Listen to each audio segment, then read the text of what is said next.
Alright guys, this is Kenny Smith, Total Force Holdings. Now, I spent a little bit, especially for a long format video, but got a couple coming for you. So, I know most of us on social media, and let's face it, if you're watching this, you're on social media, right? We all get on like hashtag EDC on Instagram and all, and we start looking at what people are carrying. So, I figured I'd go through and get with what does a security consultant carry. Well, let's go through that. Simple. This is how I go about my everyday life. You run into me out in town, right, with the exception of that button I undone a minute ago for some damn reason. This is probably how you run into me, right? Slip on shit kickers, right? And if I'm working surveillance detail or something like that on an EP gig, I'll probably be dressed something like this. Maybe not necessarily identical, right? Button-down shirt, long pants, boots of some form, right? Maybe a short sleeve, maybe a long sleeve. Very rarely will you find me in a t-shirt. It's got to be really warm for that. So, yeah. But this is typically about what it is. All right, and that's just how I am. So, how I've always run. Now, all my EDC is kind of focused around enhancing both normal and professional life. Now, if you watched my small EDC bag series, you're going to see the same bag. It's just modified to exactly how it was when it was with me on vacation. Okay. First off, I carry a good pen. All right. I refer to this one as my money pen because, well, it cost me quite a bit of it. It's nothing special. It's nothing fancy. It's just got some sterling silver on it and all. Right. Fountain pen. Writes really well. Okay. And I can use it as an impact weapon because it's fairly heavily built. So, a good pen. Most important tool in the security trade, right? It allows you to take notes. Now, I don't keep paper on me. Why? Well, I sweat. So I've got in my left front pocket little survival kit.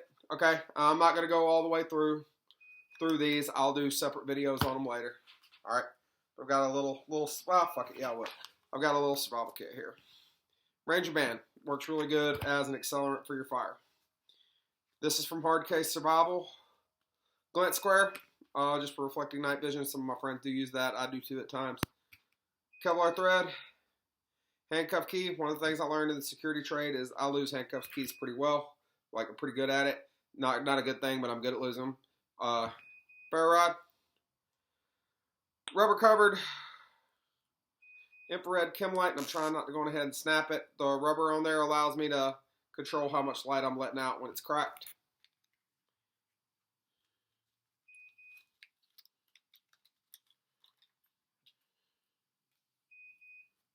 That come off there.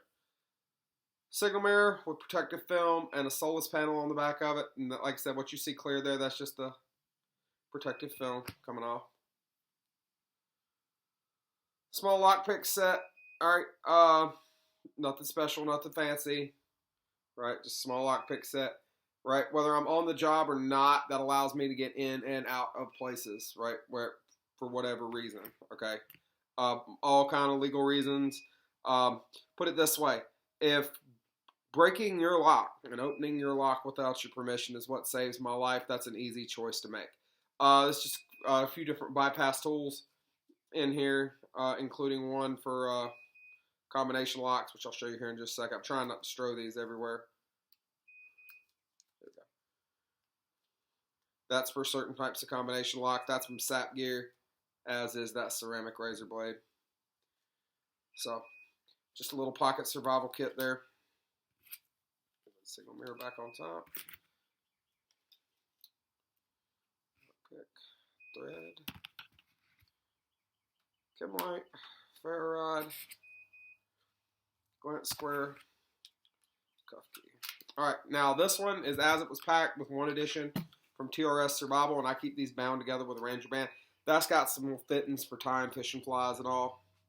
Just some hooks, treble hooks, lures on there. All right, I know we're not supposed to fish with treble hooks in North Carolina, but again, if it means making the game warden mad to save my life, so be it. Thread, fishing line, sewing needle, and safety pin. Jute, twine, and steel wool for starting fires. Swivel, split shot heads for additional types of lures. Spare handcuff key, again, you notice I keep a bunch of those. Extra ferro rod, hacksaw blade for striking said ferro rod, or for, well, use the hacksaw blade. What you saw is a hacksaw blade on that lockpick tool and the other one as well.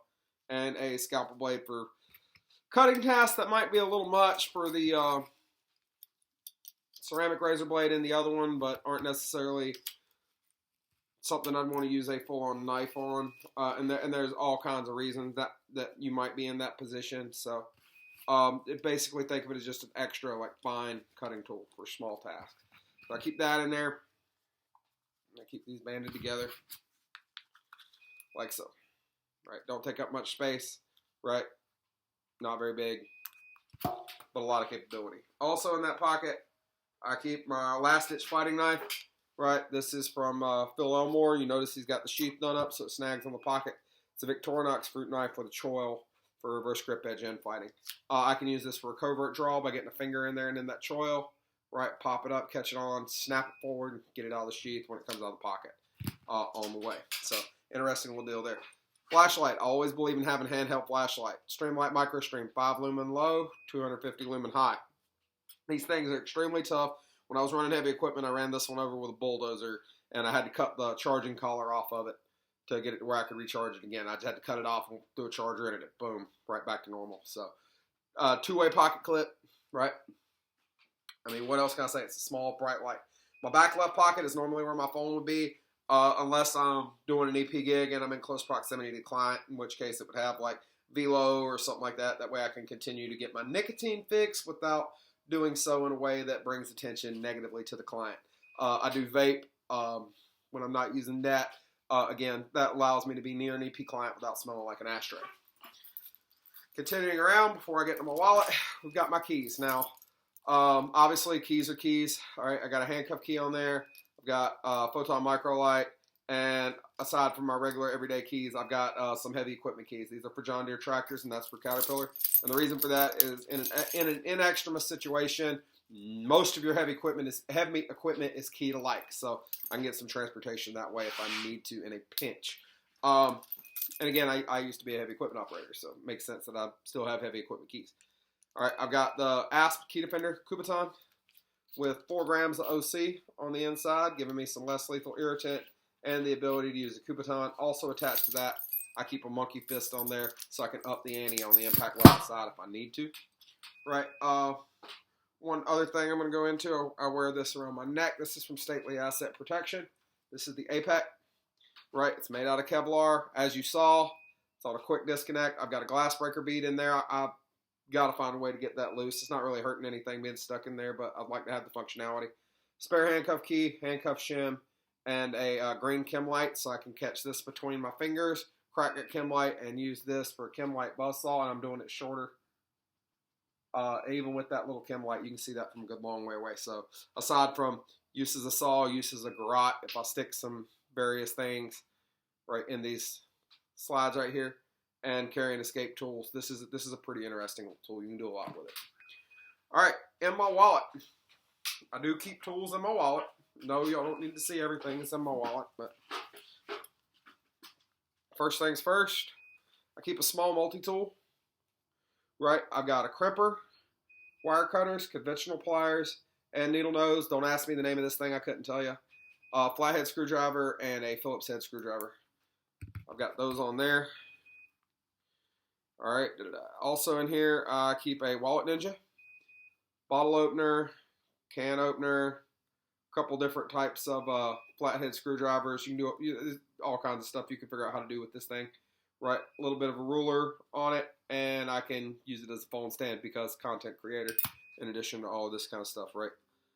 And the last thing I keep in here is this little kit right here. I've got a bundle of Kevlar cordage in the back of the little envelope there. Right, you can see it poking out. Okay. This is a hookah tool from Stately Asset Protection. This thing works wonders on a lot of different types of doors. I mean, you click, slide it like a credit card, it'll pop right open. There's more to it than that, but still, that's the gist of it. All right, next, quick stick. You can open a few different types of padlock with that by itself. Diamond coated rod, like really good little saw there. and a pair of circa Bogotas for opening pin and tumbler type locks. So I've got ways in and out going all the way as far down to my wallet.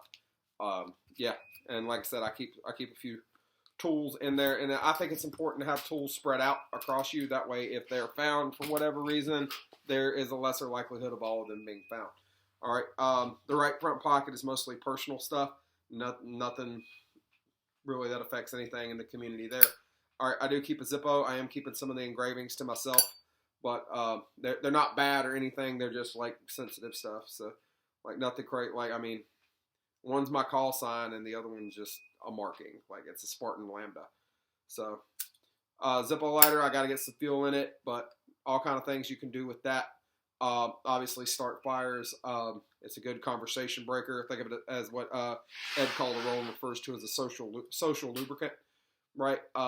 You get people out and about, and if they're fumbling for a lighter, you got a light, yeah, and that gives you an opportunity to speak, and you can gather some information that way. Okay, so now we go on to the fun stuff. Now, one thing about this, all of my primary weaponry stuff is on my center line. All right, so backing up in this area. Okay, so first off, you've seen I've got impact weapons in the form of a Kubotan and a monkey fist, and they're in the same thing. All right, I've got that backup knife right there, and before I go too much further, I just realized I've got my little utility knife in my pocket, which it is kind of sentimental to me. My grandpa gave it to me when I was really little, so old-timer 3-blade. This is what I cleaned my fingernails out with. It would open dip cans when I was still dipping regularly, right, stuff like that. So that's just a do-all-everything kind of knife. But as far as the important stuff, first thing I carry that a lot of people don't, taser pulse. Taser pulse, right? On safe, off safe. See where that's looking about? Okay, so up in that area, right, you can see I got my visible laser, right, and my white light. You can see it light up, okay? Green light, good. Yellow light means you need to change your battery. Battery's right in here. Pop that off. Okay, it's right in there, and there's just a little quick disconnect feature there. Single shot. Push the buttons on either side of the cartridge. Right, one there, one there. Pop it off, pop a new one on. And I do keep a new one in my bag, and we'll get to that on another day, right? Weapon comes out from that appendix position, comes off safe, and I can put 50,000 volts in their hind end from up to 15 feet away. And this thing will put you on the ground, and I can tell you that from personal experience with this one. I carry that in one of the Blade Tech branded, or the Taser branded Blade Tech inside the waistband holsters. Normally, I put this on from left to right and take it off from right to left, so obviously taking it off from left to right is being a bit problematic right now, so I might have to loosen some other stuff up. But that's okay. Alright. I'm a big believer in the pull the dot snapped. Okay? I think it's more secure than clips. I do like the discreet carry concepts clips, but I still like the old pull the dot snap. So it's a simple Kydex holster, right? And that holds my taser pulse. And I would use that on certain executive protection gigs. I wouldn't use it for normal security work just because it isn't rated as a duty weapon, but because it's so small and so light. On an EP gig, it gives me taser capability, but I don't have to stay on it for 5 seconds. I can use the full 30-second route like I would in the private sector and move my client somewhere safe. Going further, there's my clinch pick, right? Comes up under your shirt, right there. ShivWorks, clinch pick, right? Probably one of the finest compact fighting knives ever made. As noticed, it's right there in my lingual crease, right? So I can get my hand on it without moving my hand. I can pull my hips back, and it's right there and ready to go. I love this thing. So, ShivWorks clinch pick in the factory sheath. Next thing.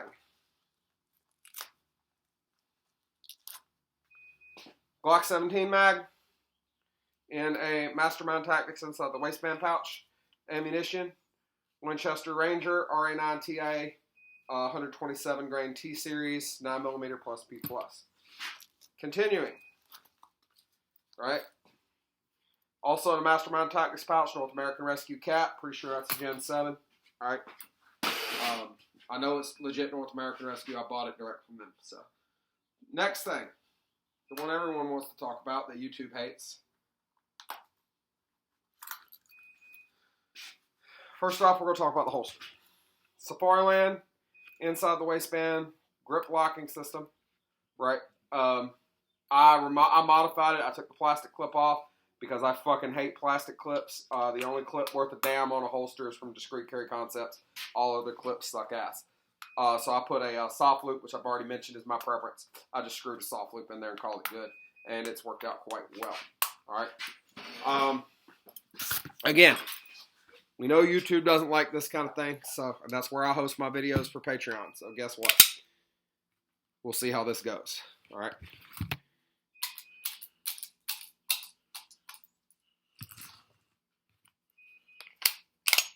Clear weapon. Clear weapon. All right. Glock 26 magazine. Pierce Plus base plate on there. All right. That way it actually fills my hand up. Capacity is going to be 12 plus 1. Right. As far as modifications to the weapon itself, I've got TrueGlow TFX Pro sights. And it's got some Zev springs in there. The firing pin safety spring, the trigger spring are both from Zev. The firing pin safety spring is full power. The striker spring is full power. The trigger spring is increased power, which on a Glock, when you get a heavier trigger spring, it actually helps reduce the trigger pull.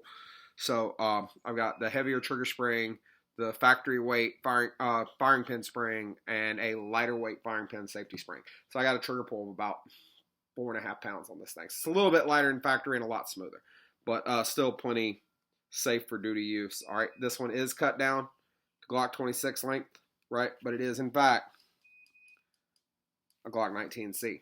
So this gives me 13 rounds of 9mm, and with that other 17 rounder, that gives me 2 magazines with a combined total of 30 rounds to solve the problem. So for just typical everyday carry stuff, or if I'm sitting working on a surveillance detail or something, I'm not with a client, that should be fine. If it's not, then I can get into the bag, and we'll talk about the bag tomorrow. So that is my core everyday carry. That's what I carry every single day. The only way that changes is if you catch me when I'm in gym clothes or something like that, in which case I'll use a different belt. But everything else is in the same position, same places, except for what's in my pockets, right? So the utility knife, the last ditch knife, stuff like that, that's no longer there, and the flashlight will move and get stuffed underneath the belt with a pocket clip over top. So that's my everyday carry, and we're going to continue this in due time with part 2 when we get into what I refer to as my foot bag. And that is the small bag. You saw it set up as a hiking bag if you follow my Instagram and TikTok. But that is, I've got it set back up how it is when I travel. And that's the bag that stays at my feet when we're in the vehicle right beside my gallon water jug. That goes everywhere with me. So that's that. I hope y'all enjoy it. Until next time, stay frosty, stay dangerous, and make sure that your EDC is actually working with you instead of you just working to tote the weight of it. So again, stay frosty, stay dangerous. Catch you next time.